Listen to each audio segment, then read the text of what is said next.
Hey, this is Jessica from goodenoughandstuff.com. So I mentioned this in my cushion cover video, but I'm making a series of videos here. This one is almost the last one, but it's going to be up and down like this because some of the steps are just kind of short, but they're essential. And you can just kind of take it a bite at a time. But I did make a longer version of the video for making a cushion cover, and I'm making a longer version of this couch cover video because in those ones there's just so many things to show you that I'm doing and so many things that I messed up that I wanted to share.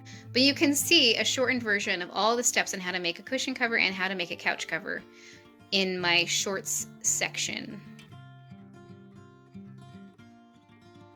So a big part of this is kind of problem solving as you're going along, but you want to pin things together and figure out which sections to sew first. Now, if you sew something and then afterwards you go, oh, I should have sewn this other thing first. Like, don't worry about it. Just do the best you can. Sew that second one on there. Like, pin it on there weird. You might have a weird corner. You might have a weird, like, intersection, you know, but it's not going to matter. Just do it, get it over with, you know, and then you have a couch cover that you can wash. The other thing also to note is this works if you have a symmetrical couch. Or, like me, I have a middle symmetrical section, and then the other two are exact opposites of each other. Here's my lovely vintage couch. You can see the three sections. It's actually held up really well the last like 5 years that we've had it, and we're not careful with the furniture. When I'm making the section, the middle section, which was symmetrical, you know, I made it inside out, and then when I flipped it right side out, it just went like this, so that it's the same. But the other two sections, because they're asymmetrical, but there's a matching opposite pair, I made this couch cover inside out, and then I had to flip it and put it on the other one. The biggest thing about making this couch cover is you want to pin it to the couch right where the seams are, right where you want it to sit. Every time you put it back on, you want to pin it correctly so that the next portion that you then connect is going to be in the right spot. One more thing is that you want to make a whole lot of piping. I got like a whole big reel of piping, cotton piping, and then I made the entire thing into piping, like covered piping. If you want to hear more tips and my opinion on how the cover is holding up with 6 kids using it for over a month, then stick around to the end of the video. To get started, you need to cut out the pieces for the cover. I already made a video on how to do this in more detail, so I will put up a link for that. But essentially, you're just using the couch as a guide by following the seams of the couch and cutting the pieces bigger than you really think you need them so that you have plenty of material to work with. Now grab the piping I showed you how to make in a previous video, a bunch of pins, and the couch pieces you cut out. Pin the pieces onto the couch, making sure that you've got enough room on all the sides, and overlap the back pieces by several inches. Okay, I forgot to record it, but you're going to want to hem the edges that overlap on the back pieces first before you start sewing them or pinning them to anything else. Here's where I made my first mistake. You can see there's piping along this back seam, so I'm pinning the piping in between these two layers here. But when I got all the way to the other side, I noticed that the piping actually carries all the way down the side, and it does it on both sides. I don't know why I started at the top corner. Why? Luckily, I hadn't sewn anything, so all I had to do was take out all the dang pins again and re-pin it. Now the piping is long enough, but I realized that I have to sew these two side pieces together because the piping connects to both of them. Make sure your two pieces are pinned to the couch so they don't move around as you're pinning them together right at the top, right at the seam.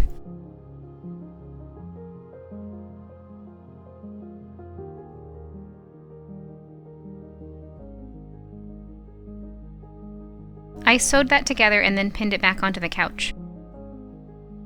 Then I realized that first actually I need to connect this bottom part to that middle side piece that I connected just now, because anything that touches the piping needs to be connected to each other first so that I can have one continuous piece of fabric to connect this one continuous line of piping.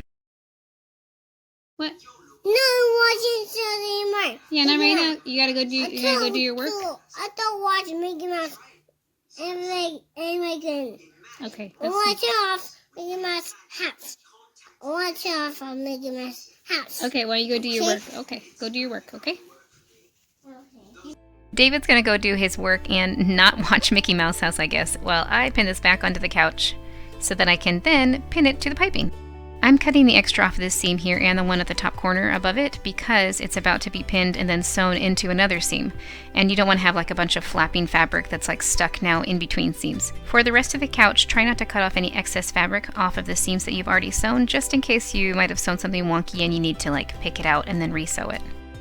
Use your couch as your guide and sandwich the piping in between the layers anywhere that there's piping on your actual couch. Just set the piping against the piping of the couch and then pin it as close to the piping as you can get, because you're going to be following the pins as the line that you sew, and you want to get it nice and tight against the piping so that it doesn't stick out weird or it just kind of fits in between and it looks so nice when you're done. It was a little bit tight here at the corner, so I cut a slit not quite to the couch so that I could kind of pull it apart and be able to easily pin up and around the corner.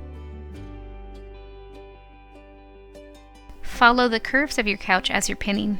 Here's the back of the couch. You can see that the back flaps are hemmed and they're overlapping by quite a bit. This is so that you can easily take the couch on and off, but once you put the ties on, they'll actually stay pretty nice and tight and secure.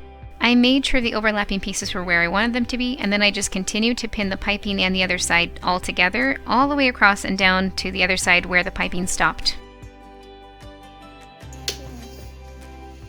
It's off. What'd you do? Okay, I turn. That's it. That's it. That is better.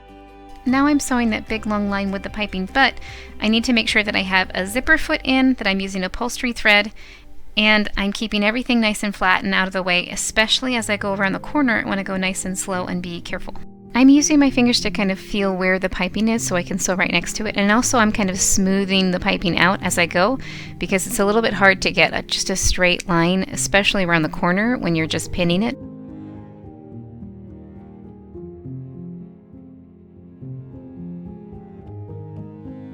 I wasn't paying attention and some of the fabric kind of folded up underneath and I sewed over it, darn it.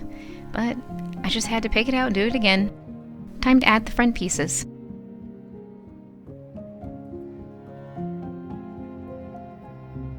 There's a middle seam here, so I have to sew them together before I can sew them to other things. And I'm going to trim the extra off of this one because I'm about to pin it and then sew it to another seam, and it's going to go right across this part. Here's another instance of having to kind of change up the steps of what I was doing or planning because I realized that something else has to be done first. The couch is curved, and so I had to sew this little pleat into the top before I could sew the front to it. After sewing that and getting it back onto the couch and pinning it just right where it needs to be, now I can pin the big front piece to it, and I'm adding the piping up along in between because the couch has piping along the front here too. As you're going along and you're adding more and more pieces, when you go to sew, it's going to seem like there's a lot of extra fabric on one side or the other.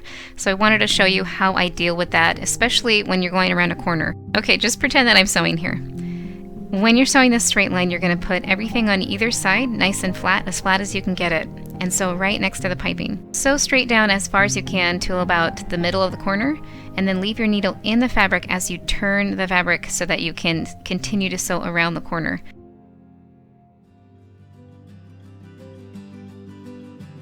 Shove all of that extra fabric that you had laying flat and like towards you back and away and under again, so now that this side of the corner is going to be nice and flat. So now I'm feeling with my fingers to find right where the piping is to go straight against it again, and then just pretend that I'm sewing around the corner and down the front. That looks pretty good, and I don't think I could get it much better with my level of like sewing skills. The upholstery thread got jammed up in the machine so many times, and I don't know if it's because it's thick or because the material's thick or a combination of the two or just my machine is super dumb, but all I had to do was just like stop every so often, cut it all out, pick out all the little pieces, and then rethread the bobbin, and it was fine. I'm going to do this right like that. Putting it on again just right and pinning it. Now that you're adding stuff to the front, you want to always make sure that the side seams are pinned right where they should be and the back flaps are pinned closed and right where they should be.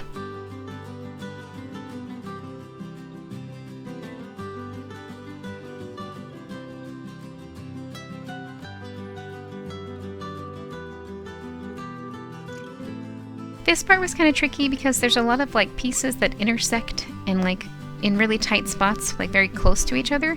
So I had to think about what I wanted to do here. The piping only goes to the middle of the front of the couch, so I had to pull that out. Then I made sure to pin the pieces where they were supposed to be so they wouldn't shift around as I pinned them to each other. This seam here and the one that's like it need to be pinned first and sewn first before I can sew the middle line of the couch. So I pinned these front seams all together and then I just marked where they intersect the long middle seam.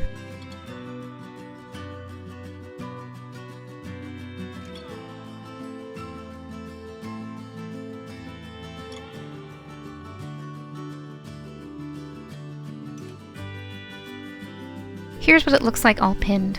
I have the front seat seams pinned like I was showing you just now, but they're not pinned where they meet up to the middle line because I want to have one continuous long piece of fabric on the seat all sewn together, and then I can sew it along the middle line. Now I just have to pin this side right over here just like I did on the opposite side. The straight line that I'm sewing now is one of the front seat seams, and the pins that veer off to the left are the middle line of the couch.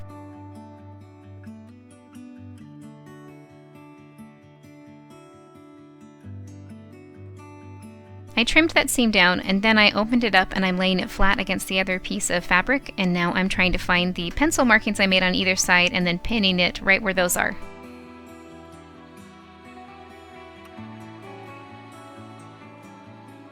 So I sewed the front two seams, then I sewed the middle line, and when I put it back on the couch I saw that one of the front seams was a little bit too loose, so I just pinned it a little bit tighter and sewed it again.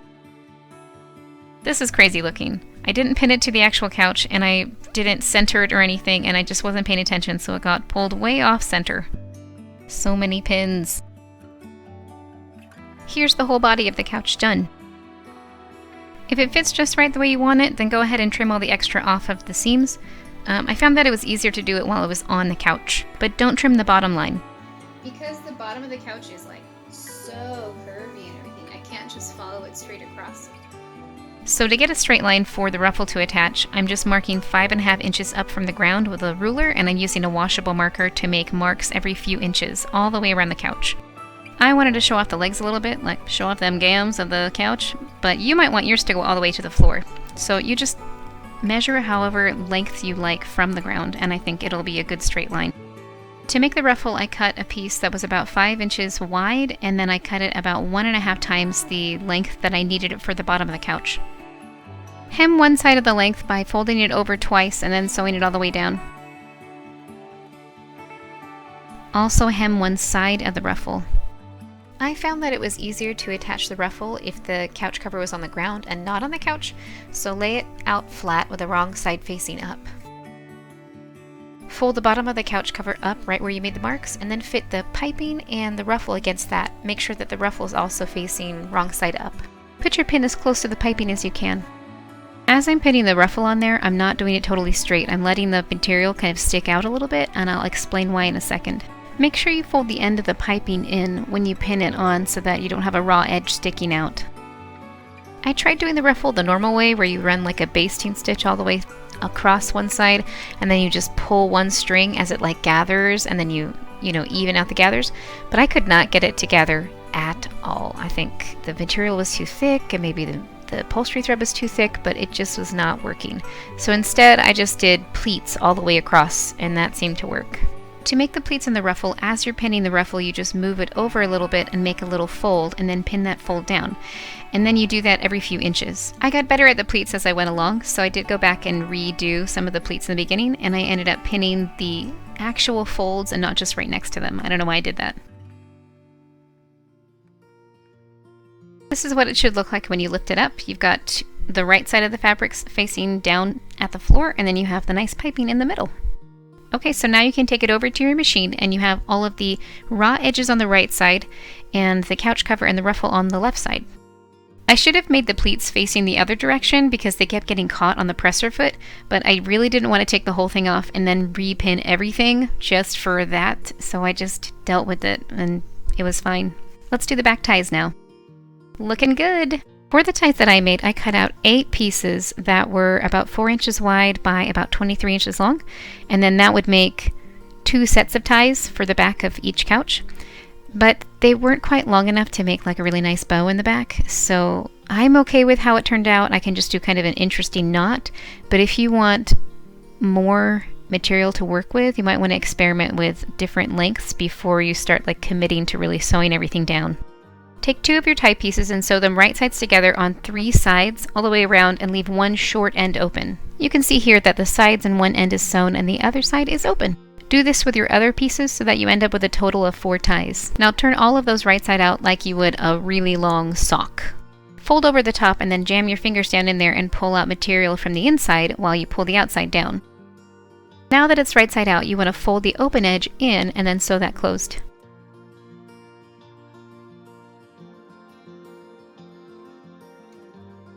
My machine is so dumb sometimes, but I don't care, I'm not redoing it. I'm just going to put that part against the couch. To make the ties look a lot nicer, we're going to top stitch around the entire edge. You can skip this step, but like the piping, it's not really necessary, but it really brings the whole thing together and makes it look really nice. You can totally skip the ironing here though, for sure. Just take a seam ripper and put it in right where the seam is. Don't pull it up like you're going to rip it. Just pull it out so that you can get that out and then pinch it and then smooth it with your hands. Top stitch all 4 ties and then you are ready to put it on the couch. Put your couch cover on right side out now. I wasted a lot of time trying to pin the ties just to the couch cover and not to the couch itself, but a better way would be to put the couch cover on and pin it just like you've been doing this whole time. Every time you put it back on, you pin it just how you want it. And then just pin the ties straight into the couch. So I have the back overlapping flaps pinned down, and now I'm just taking a pencil and marking where it overlaps so I know to sew one side only to that line, and then I mark exactly where I have the ties and where I want them to be. Then I'll take them off and I'll pin them for realsies on the ground, nice and flat, and then go and carefully sew all of the ties on.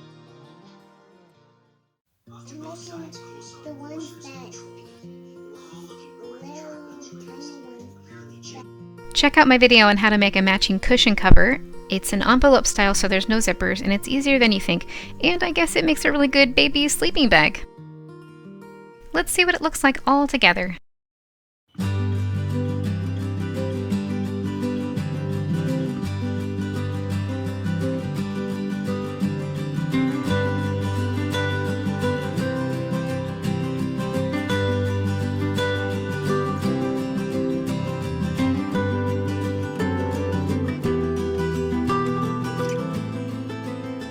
Thanks for watching my video. I hope you really enjoyed it, and I hope that it's useful. I hope that this gives you the feeling that you can also make this couch cover, because you totally can. It's not as hard as it looks. It just takes time, and it just takes being okay with it not being perfect.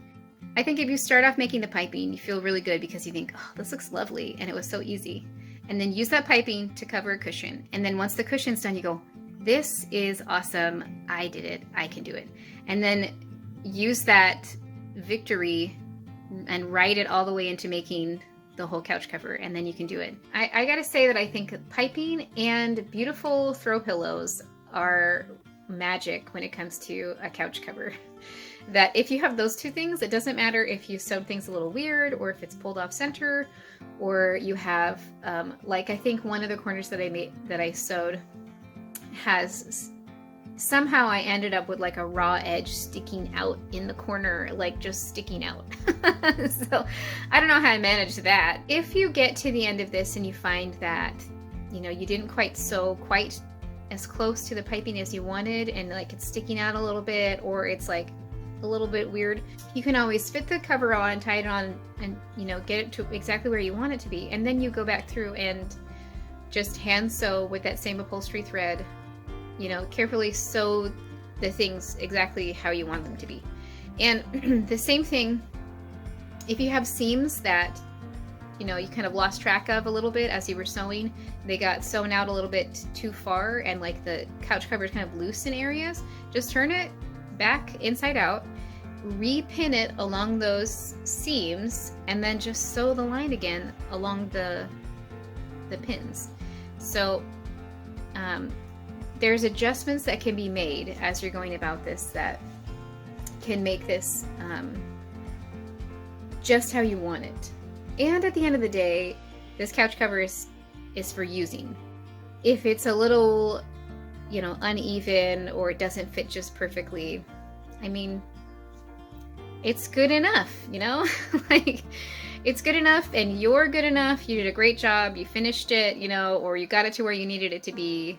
This is a project that is useful, you know, that the product at the end is supposed to be useful. I was worried when I started this project that I would spend a lot of time making this, and then the first time somebody got chocolate hands on it, it would just be like, that's it, it's over, I spent all this time, and now there's a big brown stain. You know, or like somebody wiped their like orange lips on it or something. It just seems to hold up to the stains and the touching and the dirt pretty well. I made the cushion covers, and one of the covers for the couch most of the way done. And then they all kind of sat for like a month with us using them and the kids using them. I'm very surprised because I thought like it would show way more than it does because it's white, you know? But because it has a texture to it and because it's not like perfectly pressed flat and stuff, there's like texture and there's like ripples and things like that. As a whole, it just still has a beautiful look to it. It'd be great if you liked and subscribed, and we could get to know each other a little bit more in the comments. I try to answer as many as I can. You can check out my blog, goodenoughandstuff.com, and there'll be more pictures. There's recipes and tips for different things, and I'll see you next time. Thanks for watching.